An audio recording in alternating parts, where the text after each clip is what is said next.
Before Up even begins its adventure, it delivers one of the most touching, heartbreaking, and brilliantly crafted openings in movie history.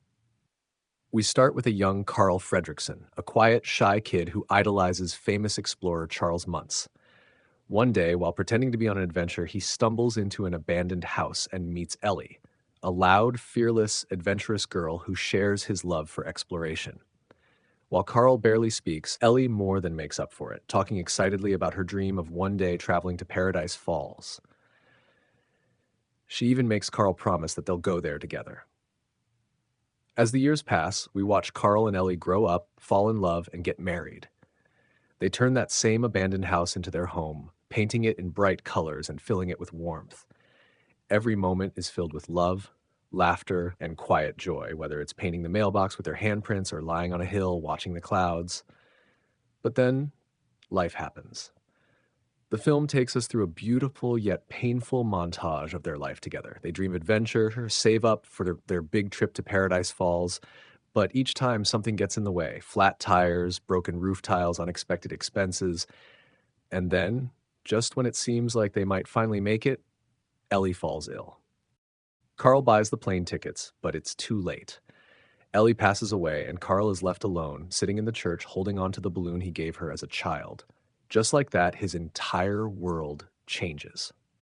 In less than 10 minutes, Up tells one of the most emotionally powerful love stories in cinema without a single spoken word. The storytelling is pure, visual, and deeply human. It perfectly captures the bittersweet reality of life. We make plans, we have dreams, but time doesn't wait for anyone. And now Carl is stuck in the past, clinging to his home, the last thing he has left of Ellie. Carl carries a heavy burden, his regret of never taking Ellie to Paradise Falls. His house, filled with memories of their life together, becomes both his comfort and his prison. He believes that by finally reaching Paradise Falls, he will fulfill the promise he made to her. But here's the heartbreaking truth. Even when he gets there, it doesn't bring the peace he expected. He realizes that his guilt and grief have been holding him back from truly living. From a psychological perspective, Carl's behavior is deeply connected to the concept of complicated grief. When people lose a loved one, they often struggle with feelings of guilt, thinking about what they should have done differently. Carl fixates on the idea that he never gave Ellie the adventure she dreamed of, ignoring the fact that their life together was already filled with meaning. His grief keeps him trapped in the past, preventing him from forming new connections or embracing life's possibilities. Philosophically, this reflects existentialist ideas. Particularly, Søren Kierkegaard believed that letting go of despair allows for personal transformation. In real life, we often hold on to regrets, missed opportunities, things we wish we had done differently. But carrying that weight can prevent us from embracing new experiences. Kierkegaard argued that people often live in despair when they cling too tightly to what could have been, rather than embracing what is. Carl's house becomes a physical and emotional symbol of his refusal to move on. He's convinced that reaching Paradise Falls will redeem him, as if fulfilling that promise to Ellie will somehow undo the pain of losing her. But philosophy suggests something different. Meaning is not found in rewriting the past, but in how we move forward from it. This is something many of us struggle with. We hold on to past mistakes, missed opportunities, and things we wish we had done differently. But just like Carl, we have a choice. We can keep holding on, or we can let go and make space for something new. Letting go doesn't mean forgetting. It means allowing ourselves to move forward without being defined by the past. Carl finally lets go, both figuratively and literally, when he releases his house into the sky. He realizes that Ellie wouldn't want him to stay stuck in the past. She would want him to live. When Carl finally releases his house and all its emotional weight, he finds freedom in creating new memories. Carl is completely fixated on fulfilling his promise to Ellie.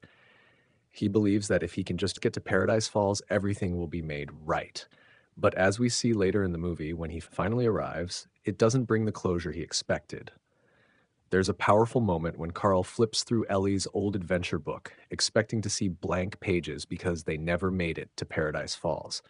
But instead, he finds something unexpected, Ellie did fill the pages, not with pictures of a faraway adventure, but with photos of their life together, their home, their everyday moments, their love.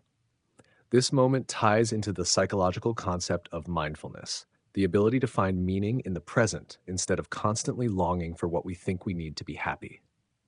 Positive psychology suggests that happiness isn't found in grand achievements or distant goals, but in small, everyday moments.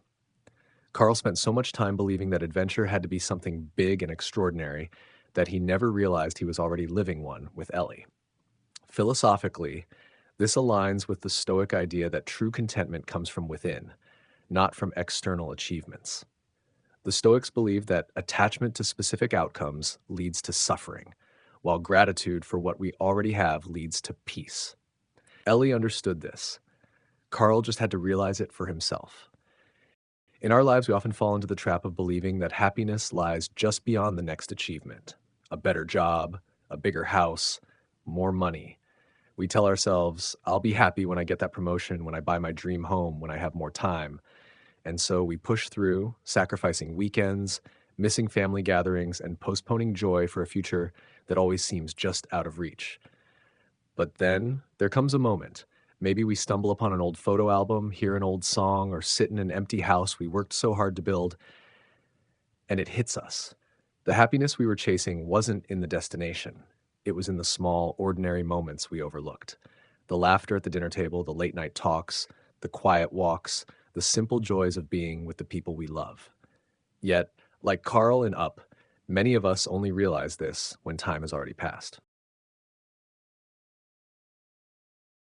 Carl spends his entire life believing his dream is to reach Paradise Falls, but when he finally gets there, he realizes that wasn't the dream at all. Philosopher Heraclitus famously said, "Change is the only constant." Life never goes exactly as planned, and sometimes our dreams shift, and that's okay. Think about how childhood dreams evolve.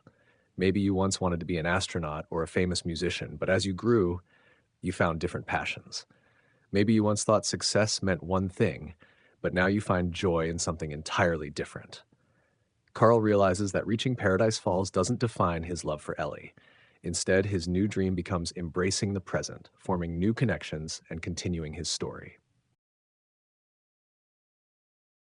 At the start, Carl is focused entirely on his own mission, but when he starts helping Russell, Doug, and Kevin, something changes. He finds a renewed sense of purpose. Psychologists have found that acts of kindness and generosity actually boost serotonin levels, improving mood and overall well-being. Volunteering, mentoring, or simply being there for someone can bring unexpected fulfillment into our own lives. By the end of the film, Carl no longer needs to chase an old dream because he's found a new one. By stepping up as a father figure to Russell, he discovers that giving to others brings him the happiness he was missing. Sometimes, the best way to heal ourselves is by being there for others. At first, Carl sees Russell as nothing more than an annoying kid tagging along on his journey. But as their adventure unfolds, Carl realizes something profound. Family isn't just about blood, it's about the people who choose to be there for us. Russell doesn't have a strong father figure, and Carl is a lonely old man who's lost everything but clinging to the past. But by the end of their journey, Carl becomes a father figure to Russell, filling a space in both of their lives that neither of them expected. In doing so, he fills a void in both of their lives. This connects to attachment theory, which explains that strong emotional bonds can form outside of biological family. Sometimes the people who support us the most aren't the ones we're related to, but the ones who choose to stand by us. Think about the friendships and connections you've made in life: mentors, close friends, even coworkers. Sometimes the strongest families are the ones we create ourselves. Even though Carl spends much of the film holding on to Ellie's memory, he eventually learns that love isn't something we lose, it's something that stays with us, even when the people we love are gone. Ellie never needed Paradise Falls. She was happy with the life they had. And when Carl finally sees that, he realizes that she's still with him, not in their house, not in a faraway place, but in his heart. He carries her love forward, not as a weight holding him back, but as a gift that allows him to keep moving. I think about Up a lot. Maybe because I've had moments where I felt stuck, where I wished I had done things differently, or where I was so focused on the future that I forgot to appreciate what I already had. Carl's story reminds me that life doesn't wait, that the real adventure isn't in some distant dream. It's happening right now, in the quiet moments we often overlook. There's something powerful about the idea that regret doesn't have to define us, that we can let go, not by forgetting, but by choosing to move forward with love and gratitude. And maybe that's what I take from Up the most.